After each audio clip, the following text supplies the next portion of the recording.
In the coming future, like अभी किस तरीके से आपको लगता है कि वर्ल्ड के जियोपॉलिटिकल डायनामिक्स शेप हो रहे हैं? जैसे कि हम बात करें मिडिल ईस्ट की, तो मिडिल ईस्ट में एक अलग डायनामिक चल रहा है, यूएस में इलेक्शंस अभी चल रहे हैं तो उसका एक अलग डायनामिक है। फिर अगर हम बात करें रशिया यूक्रेन वॉर की, तो वहाँ पे भी एक अलग डायनामिक आ रहा है, जो कि ईरान फंडिंग हो रही है, फिर वो हाउती रिबेल्स और वो सारी चीज़ें। तो इंडिया ये सब में कहाँ पे स्टैंड कर रहा है? और चाइना के साथ भी इंडिया के कुछ स्कर्मिशेस चालू है, तो क्या इंडिया के लिए ये जो ओवरऑल जियोपॉलिटिकल सिनारियो है, ये इंडिया को बेनिफिट करेगा इन द नेक्स्ट 5-10 इयर्स, या थोड़ा कोल्ड ही रहने वाला है? आपकी इस पे क्या देखिए, मेरे एनालिसिस है? हिसाब से इंडिया इससे चुपचाप निकल रहा है।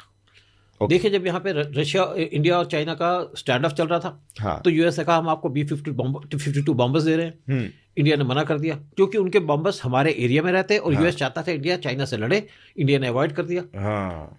हमने चाइना से लड़ाई नहीं की। हाँ। हम चाइना से लड़ाई नहीं करना चाहते। चाइना ने कहा हमारी PLA की वॉल आप उसको तोड़ के दिखाओ। हाँ। इंडिया ने कहा कि हमें कोई तोड़ने की जरूरत नहीं है वॉल, तुम्हारी हिम्मत है तो आगे बढ़ जाओ। हाँ।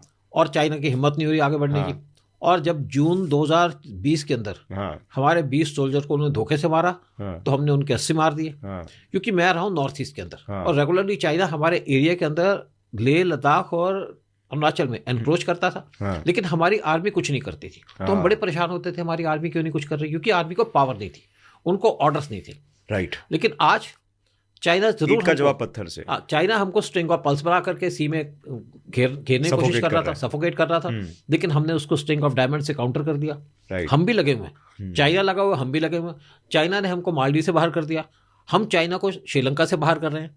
और दूसरी तरफ चाइना एक बांग्लादेश में घुस गया था, वहां से हम चाइना को निकाल रहे हैं। तो ये जो वर्ल्ड के अंदर सिचुएशन है वो चलती रहती है।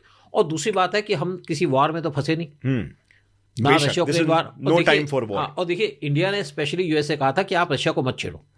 लेकिन जो बाइडेन माने नहीं, उन्होंने कहा जी रशिया को छेड़ूंगा, रशिया को मैं घुटने पे ला दूंगा तो मैं इलेक्शन जीत जाऊंगा।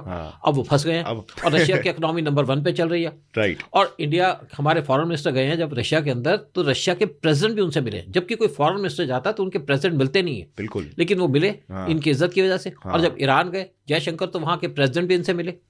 तो हमारी जो पोजीशन है PM मोदी की वजह से। और जब यह सारा कुछ चल रहा था, तो उस टाइम पे 9 जनवरी को UAE के क्राउन प्रिंस इंडिया विजिट किए। और इससे लगता है कि PM मोदी की पोजीशन क्या है और इंडिया की क्या पोजीशन। बिल्कुल बिल्कुल। देखिए, एक क्या था कि एक ट्रेड रूट चल रहा है, जैसे रशिया से सामान आने में 45 दिन लगते हैं। अब इंडिया ने नया रूट देखा, बल्कि ईरान, रशिया और इंडिया ने मिलकर के एक नया रूट ढूंढा। कैस्पियन सी से सारा सामान आएगा अर्मेनिया के अंदर, जो एक क्रिश्चियन कंट्री और रशियन रिपब्लिक है, वहां से आएगा ईरान में, और ईरान के चाबार पोर्ट से वो सामान इंडिया के अंदर पहुंचेगा। जो सामान को 45 दिन लगते थे वो 20 दिन में आ जाएगा इंडिया के अंदर। तो हमारी रशिया से ट्रेड बढ़ेगी, बिजनेस बढ़ेगा। और इसी तरीके से एक नया रूट इंडिया ने बीच में निकाला है बहुत से कंट्रीज के साथ मिलके।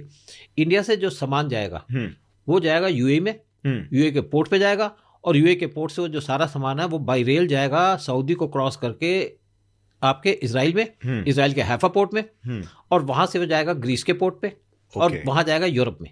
तो एक ये छोटा रूट निकला है सामान भेजने का, जिससे खर्चा भी कम आएगा, टाइम भी कम लगेगा।